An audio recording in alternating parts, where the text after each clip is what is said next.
All right, a quick thing for our Shime that we've gone over in practice and just kind of a review video. First, I wanted to just do grip and then some of the drills we talked about. So for our Shime grip, right, like with our Chubachi, we're kind of in this really handshake grip. It's really loose with the back finger holding it. For Shime, I mean, like if you're just wailing on it, you know, like for really loud, like you could use that, but I think it's much more, just a lot more fine control, kind of lighter hits that you'll be doing that kind of often help if you give a bit of a front grip. You kind of now gripping it with the front of your hands.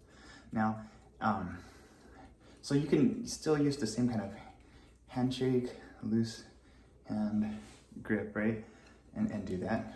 But now if you add just a little twist to your hands, I don't know, so a little twist, a little bit of a pronation, then you kind of get to this, instead of handshakey from the back, handshakey in the front, we can kind of actually twist in a bit. That's kind of what we call cat pawing sometimes. And then here's like even a little bit further. So remember when we played Chuga, when you first teach you, we really don't want, like, so this is something people do sometimes just when they first hold a bachi, is put their thumb on the back and brace like that. Yeah, that's still bad, right? But in this kind of grip that's more, you know, we're not gripping it tight, we're gripping it loose, right? We're gripping it with the front of the hands. We can actually use this thumb a bit more, like to brace. So not just pushing, right? But it makes this nice point with your other finger, this kind of contact point, that the thumb can actually be very useful for small hip manipulation. And I think it's just, it's, you know, it's kind of doing it kind of right, you know, not pushing it, and I really also really don't want anyone to get hurt, right? So like I don't want to see a lot of thumb on Chu and Odaiko. But for Shime, you can actually maybe play around with using the thumb to actually grip a bit more, okay? With that too, instead of, I'm gonna move back here. So with our Shime form, the body is still engaged, right? The body can't be disinterested, right? If I lose anything from that kind of, that full posture, like it's not gonna be good. But the body can be very still, right? Just a conduit to let the movement happen in the hands, like a very small motion. And this can look really cool too, right? We watched that Kodo Legacy and practice, right?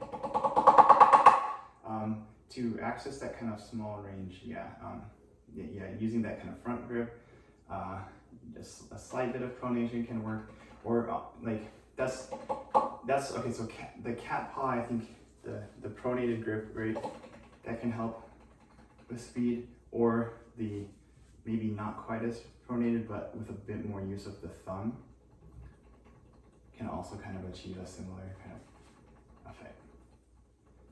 But so that when I'm doing that thumb grip, and this is just this is something kind of I'm using more lately, and I don't want to, and it borders on with some more dangerous kind of maybe forms. So I don't want to tell anyone the wrong thing, but see how there's still space, right? It's gripping, but it's not stiff. It's not going to absorb. There's still like place for that to force to absorb. It's not going to absorb it into a kind of a breaking position, right? It's kind of more like this, okay? And that can be useful for the small control, right? I still have space in my body. My body's still engaged, okay? Yeah, so that's our Shime grips. So I would say that for kind of small control work, either this kind of more thumb prominent one, you can, I don't know, like if you like pronating your hands a lot, you can, but I don't think it's full on over the top, right? Just because the sticks are kind of big. But yeah, that's the grip we kind of have talked about, okay? And if nothing else, moving from our kind of just our backloaded grip to kind of starting to engage with more of that front part of the hand, okay?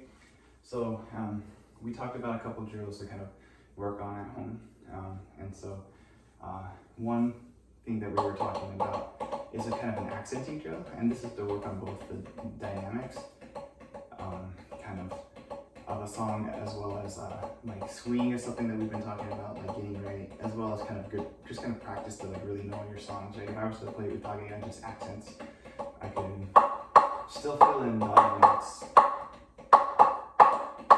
There we go.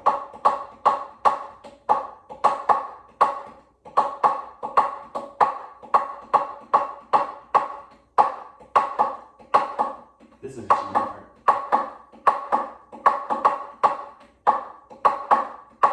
And then we can, you know, add some kind of fills.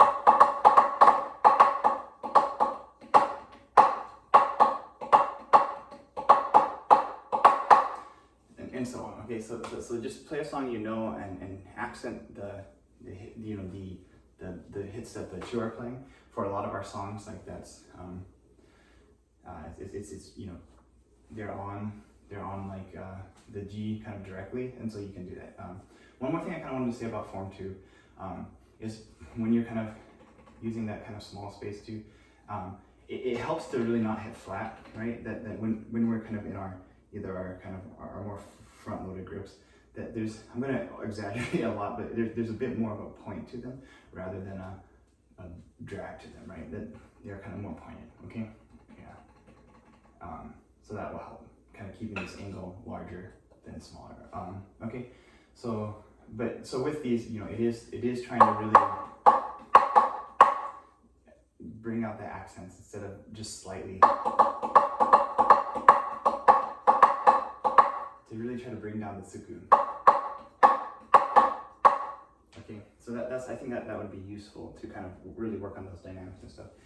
We also talked about a drill, or I call them Henry solos, based off of Henry Knight. He was the soloist or Shime player for a song called Fu'un, and it's a part where the Shime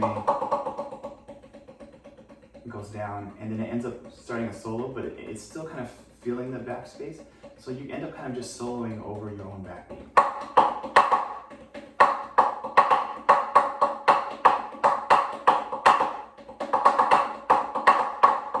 You can kind of break it if you needed to, but just coming back on. And a metronome would actually be good at this.